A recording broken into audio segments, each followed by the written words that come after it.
You asked your people, your staff, your employees to wait Mm-hmm. that the money will come in, Yeah. but they were not paid. The staff was not paid, Sadly, no. right? Mm-hmm. But there's again a statement that your international employees were getting paid, Indian employees were not. Mm-hmm. And the reason is that because internationally you would have held accountable, in India you could get away with anything. No. Was that the reason? I didn't know that. But why were you paying international employees and not your? It's very simple. The money was available through ticket collections in England. Because money was available, staff salaries were paid. In India, the High Court of Karnataka had frozen over 260 crores worth of cash. Okay, now I'd like to focus on this non payment of salaries. There has been a hell of a lot spoken about it, all right, which has pained me no end. It has seriously pained me. In my track record as chairman of UB Group, I would ask anyone to check on how I cared for my employees. I was proud of the care that I gave to my employees.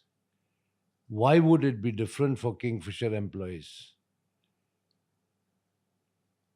The company in India had no money.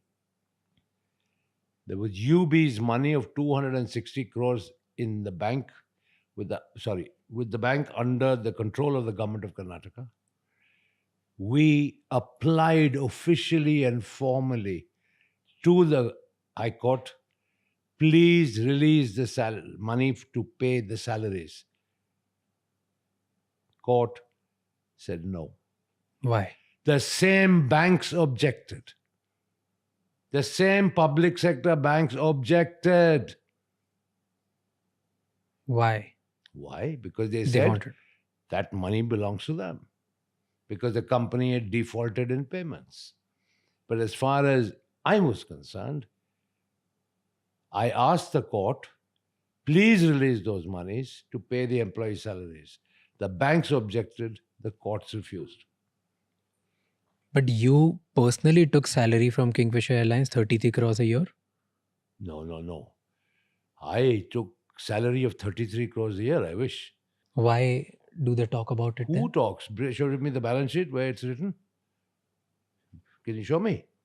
Not the balance sheet, but the media talks about it. I can show you Media an talks. article. Ask the media where's the balance sheet. So you never took salary, I never took 33 crores of salary. or did you take any salary when other people were not getting paid? Obviously not.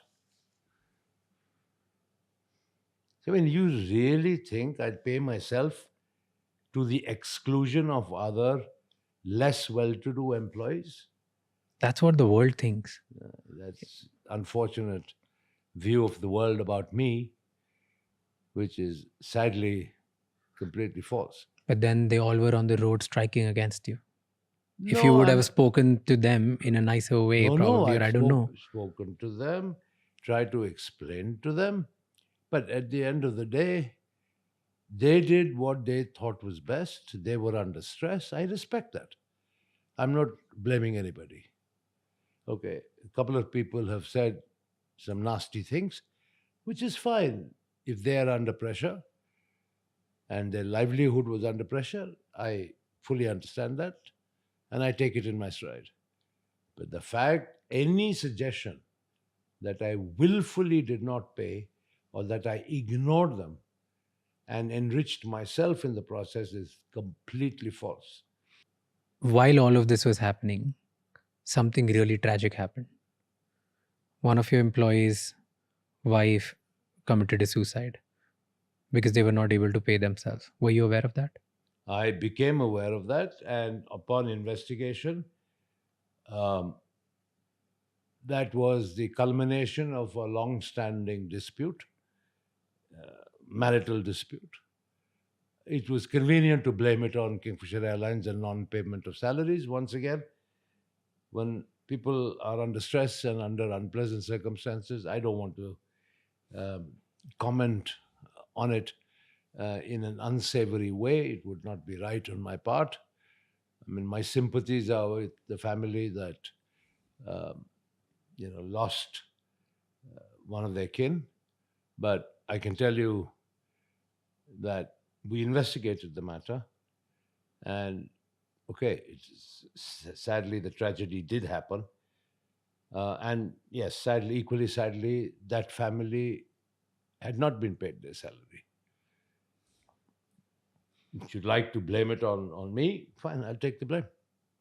As I said, I'm not afraid of taking blame where blame is due. Now, I can face up to reality and truth. Did you feel like you should have said sorry to employees Oh, because I you were sent not able to? condolence letters. Of course I did. Yeah, but I didn't copy the media. I wrote a letter of condolence, but I didn't copy the media. Here's what pissed people off. That in your private life you were enjoying. Yeah. You were buying the Tipu Sultan sword. You were buying cars in the UK. The value of a Tipu Sultan sword would not have paid salaries. The two Mercedes Benz cars, the figment of people's imagination, would not have paid the salaries. And if your suggestion is that I should have laid low in some artificial way, forget the employees, forget the shareholders of all the other businesses, United Spirits, United Breweries, MCF, everybody. Really. That would have been very fair, isn't it?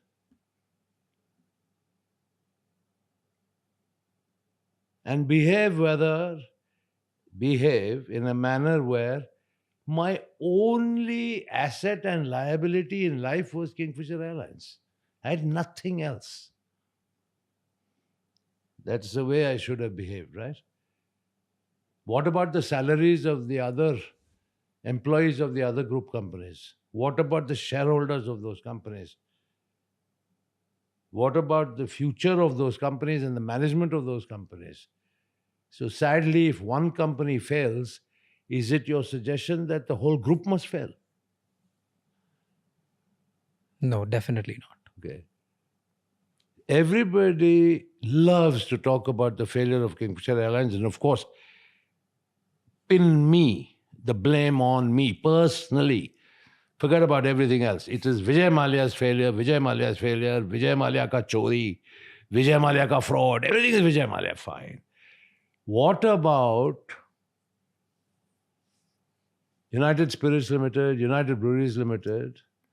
From where it started to where I left off, and the wealth creation in the hands of shareholders and the wealth creation in the hands of employees, probably amongst the highest in India in the corporate sector, highest, all forgotten. Nobody even refers to it. Kingfisher Airlines, Mallya, Thoko Saleko. That's it. The narrative begins there, ends there. Thank you so much ये clip and तक देखने के लिए. अगर आपको और भी ऐसी क्लिप्स देखनी है तो राज शमानी क्लिप्स चैनल को सब्सक्राइब कर लीजिए.